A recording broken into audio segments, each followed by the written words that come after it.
Bonjour, bonjour. Et voilà, c'est le dernier épisode de cette série consacrée à mes recettes au fromage fondu dans ma cuisine. Alors, on se retrouvera certainement très bientôt pour de nouvelles recettes ou de nouvelles aventures.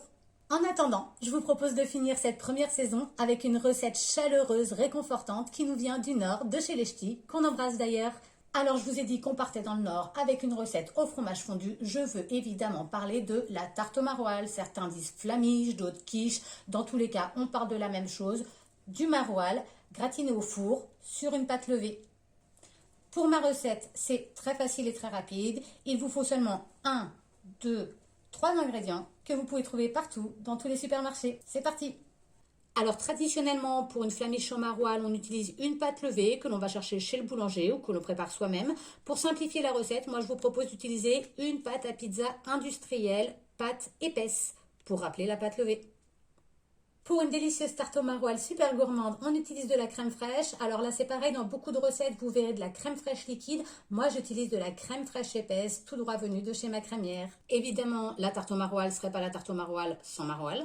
Moi, j'ai pris 2 quarts de maroilles, ça fait 400 g de fromage. Et puis l'assaisonnement, c'est toujours très important en cuisine. Alors on prend du paprika et du poivre noir pour assaisonner. Je commence donc la préparation de ma tarte au maroilles avec seulement 3 ingrédients, super facile, super rapide. J'ai mis mon four à préchauffer à 190 degrés et je vais délicatement dérouler ma pâte à pizza sur une plaque. Je prends la super crème fraîche bien épaisse et gourmande de ma crémière et je badigeonne ma pâte à pizza.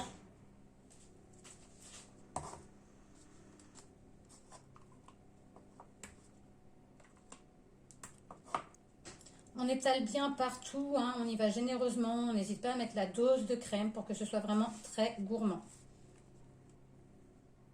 Une fois que la pâte à pizza est bien badigeonnée de partout, on réserve et on s'occupe du maroilles. Quand on fait une tarte au maroilles, on pense toujours à gratter un petit peu la croûte du maroilles. On ne la retire pas complètement, mais on gratte un peu. Une fois qu'on a gratté la croûte, on fait des jolies tranches avec nos quarts de maroilles. Et voilà, je vais pouvoir garnir ma pâte à pizza avec toutes ces belles tranches de fromage.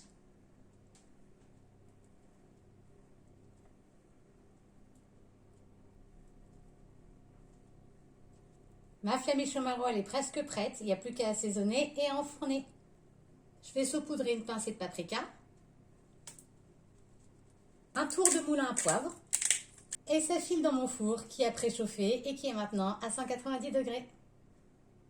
Et voilà le résultat après 35 minutes de cuisson au four à 190 degrés avec un petit coup de grille sur la dernière ligne droite. La pâte est bien dorée, le fromage a gratiné, la crème a coulé, elle va apporter sa douceur et son onctuosité. On va se régaler. Alors, pour cette recette de flamiche au maroilles, moi j'ai 2 suggestions de présentation à vous faire. Vous pouvez servir comme une quiche ou une pizza en coupant des belles parts et en accompagnant avec un peu de salade. Vous pouvez rajouter des pommes de terre sautées. Moi, c'est ce que je vais faire ce soir pour le dîner. Vous pouvez également couper des mini parts pour faire des mini flamiches au maroilles à grignoter à l'apéritif. Bonne dégustation!